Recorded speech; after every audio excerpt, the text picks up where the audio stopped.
It is 6:30 p.m. on August, is it the 19th? Oh my goodness gracious. I think it is.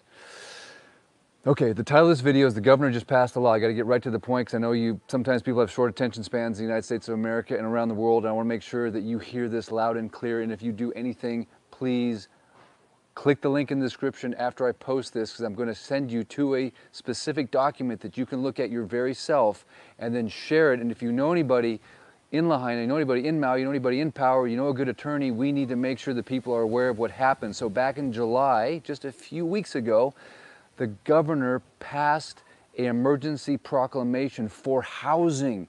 At the time when I heard it, I'm a real estate agent, I heard it, I thought that's really weird. Why would you pass a proclamation of emergency for housing? But now I'm not saying it's a premeditated collusion or whatever. I'm just saying there was a law that was passed that specifically gives the governor the power to suspend building codes and specifically building in historic districts. He can suspend all of the laws that protect that land.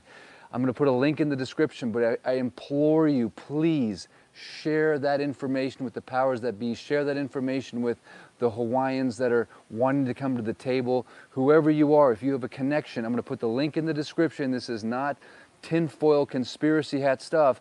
Back in July of this year, a law was passed that is going to affect the way they rebuild Lahaina town.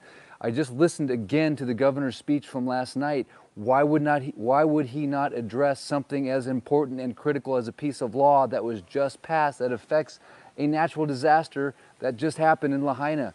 And it affects the way the town can be rebuilt, and it gives him the power to suspend those laws. I just want the people to be informed. The 501(c) that we are associated with is coming over here to educate. So we are, let's fill the gap. Let's find the gap, let's fill the gap, let's effing go.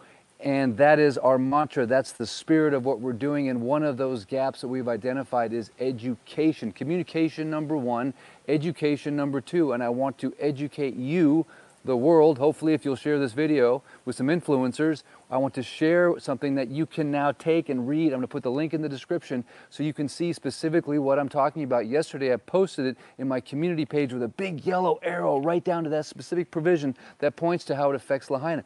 Lahaina was a historical district. I had a home for sale on Prison Street. It was one of my listings that burned to the ground, as did our staging.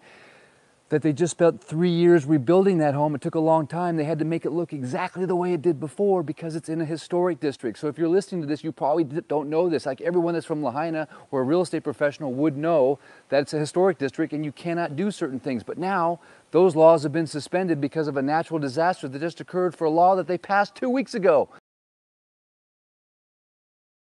And it gives him the power to suspend those laws. And it gives him the power to suspend those laws.